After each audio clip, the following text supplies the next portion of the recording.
Are you dutiful and disciplined toward a goal that is to the betterment of your fellow man, or to the preservation of your wealth, or the creation of your wealth to then be preserved?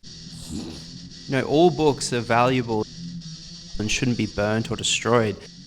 But I would actually challenge this.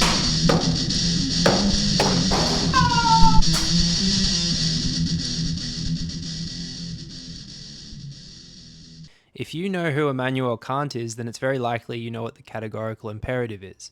You should act in the world in such a way that it makes sense that everyone could act in that way. Born out of this is the implication that a father who does good for his children out of duty as compared to out of love is the moral and virtuous one, whereas the one who does it out of love is not moral or not immoral. It's just that you can't say it's a moral action. Why? Well, because he enjoys it. He loves it. It's a passion of his. It's something that he wants to do. Whereas in the case of the man who does it out of duty, he knows it's the right thing to do. He knows that if he doesn't do it, then if everyone were to act in this manner, the world and society would ultimately really collapse, because you'd have no male role models or figures to raise the next generation. And so Kant makes this distinction between duty-based versus passion or love-based actions, and he makes a moral claim here as to which one is good and which one is sort of amoral or unrelated. Expand this a little. We think of duty and passion in relation to the activities we spend time doing. There are things we do out of duty, and there are things we do out of a passion or a love for that thing. And quite often those things can overlap. And perhaps nowhere more is this relevant than in the doing of sports, or the doing of or engaging in some sort of form of education or skill acquisition. In either case, we may see both in ourselves and others the doing of that thing because we love it and we want to, and also the doing of that thing because we feel a duty or compulsion to do so. We think it's the right thing to do, and it's important for us.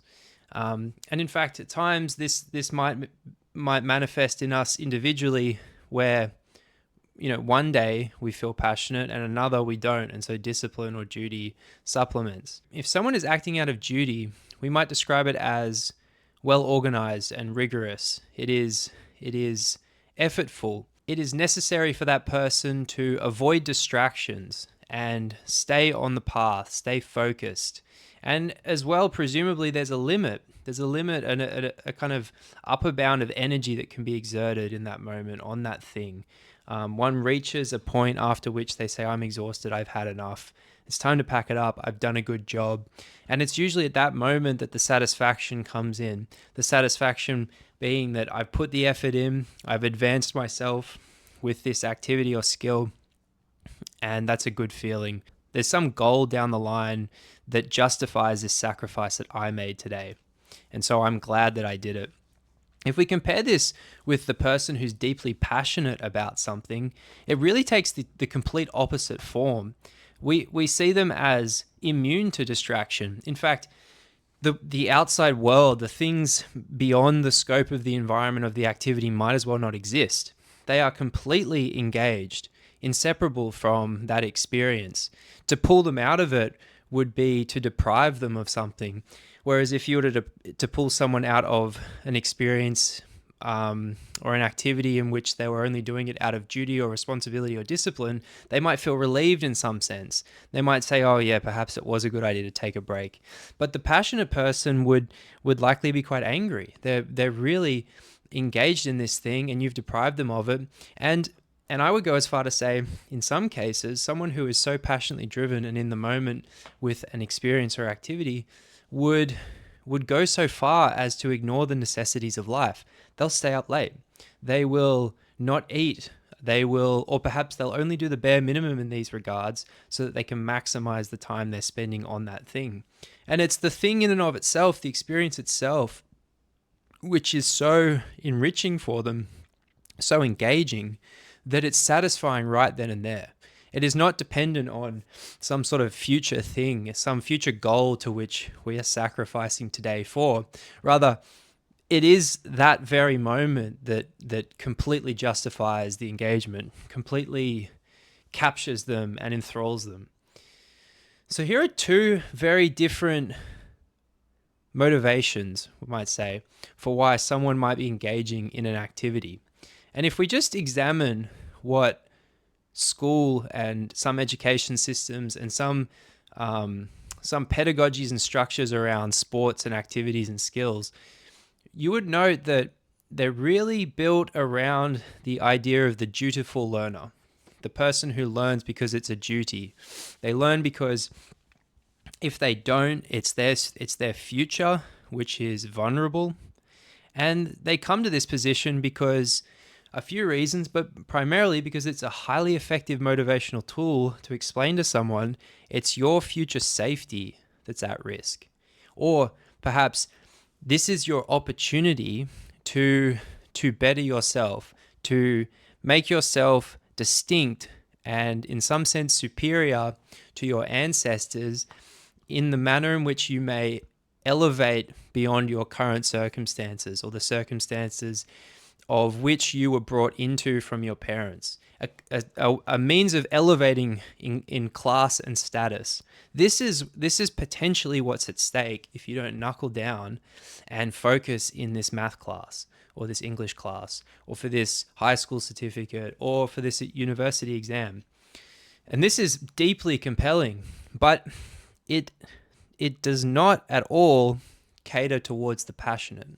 And what's more, using the language of duty and passion is what relates this to, I think, sort of the things that Kant used to talk about. But he didn't view duty as to the self. Something wasn't dutiful and therefore good because it was self-serving. It was dutiful and good because if you went about doing it, everyone could go about doing it, and that made sense. And that wouldn't bring about the collapse of the world, or it wouldn't be illogical to do so. But if you think about it, the really competitive high-stakes environments in which we're learning skills, learning, especially in school, learning information, it's not obvious to me that carries through or that's present still. It seems to me it's about self-preservation. It's about survival and distinction from the rest. Elevation to a place from which you are safe and that you can raise those around you in your close inner circle, your family and friends. But it doesn't speak to the same things that Kant spoke to. And equally, Kant did not say that the passionate, loving father was a bad person. It was more just that it was not necessarily moral. To love, to be passionate, is not always available. And so a moral system or a society built on necessity for love seemed far more vulnerable, far more fragile than one built on duty. Duty and rationality is always available. And thus we can expect or hold a moral standard in which one must be rational, one must act in a means or way in which they could ask themselves, is it possible for everyone to do the same as I'm about to do, and go on in that manner.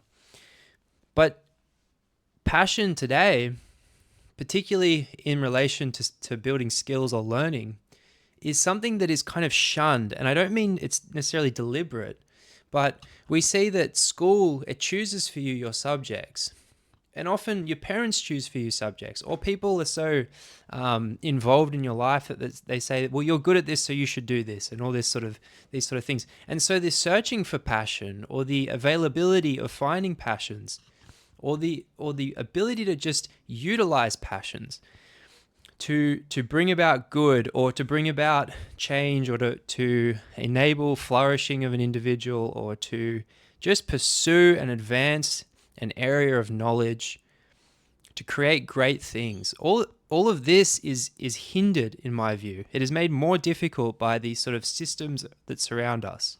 They are designed really to create one who is dutiful and disciplined for their own interests, or for the interests of whoever's incentives they serve. It does not necessarily bring about someone who is passionate or help support them.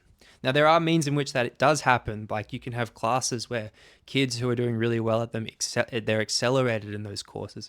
I think that's wonderful, but that also depends heavily on whether or not the classes available at school align with the passions of a student. And also, not to mention, passions change, passions fluctuate. They might as well be more consistent with, the direction and speed of wind, and over which we have no control.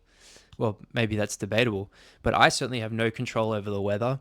And so why should I, or why should anyone expect that my passions should align with whatever topic is present at the day?